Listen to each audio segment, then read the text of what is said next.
Hello po, ma'am. Good morning po. Good morning. Diyan nga po. Good morning.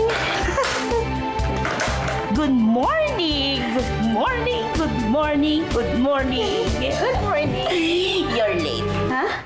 Alas 8 na. Alas 8 na. Paano ako magkikinig ko? Ay, nako, miss. Marami ka bang kailangan matutunan sa opisina na to. Late ka talaga. Oo, late ka. Tara na. Baba mo na yung gamit mo. Pa inaantay ni boss. Dali ka na. Halika mo, mama dito. Sa table mo. Oo, bilis. Dito, labas. Punta sa kanan. Dali, kanan. Bilisan mo, kanan. Bilisan mo, masok ko. Dali. Hello? Hello, boss. Nandito na po siya. Good morning, boss.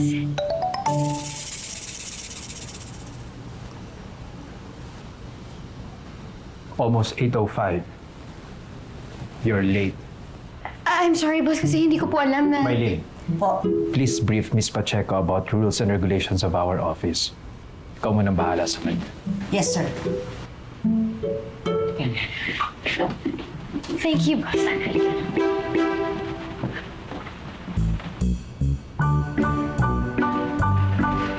Ganito yun, sis. Dahil tatlo tayong assistant, ikaw yung assistant number 1, ako yung assistant number 2, pagkatapos... Ako yung kulelat. Kumbaga sa patintero, patotot ang tawag sa akin. Ha? So, ano ang pagkakaiba ng mga trabaho ng mga assistants dito? Madali lang yan. Dahil ikaw ang EA, ikaw ang unang tatawagan, ikaw ang uutusan, ikaw ang yaya-in-chief.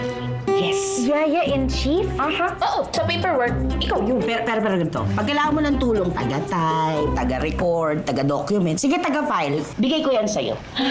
At ako naman ang kasambahay, tagalinis ng plato, tagawalis ng bubong. Charot. Pero pa isa, importante ito, kailangan mong ma-memorize. Pikit. Memorize. Oo, memorize mo. Inhale, exhale. Dapat bago dumating si boss, nandito ka na. Bago siya dumating. Ano oras dumadating si boss dito? 7:30.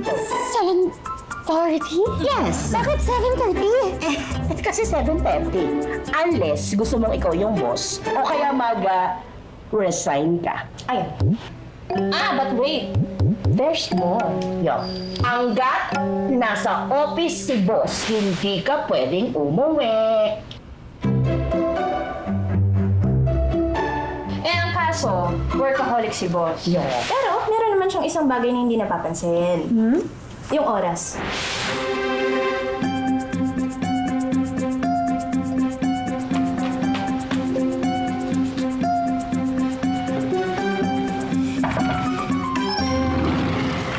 Hi, sir. Would you like a snack? No, thanks.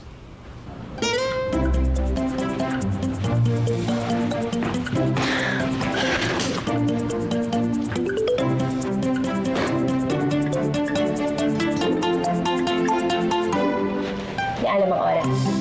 Ready ka na ba maging EA? Congratulations!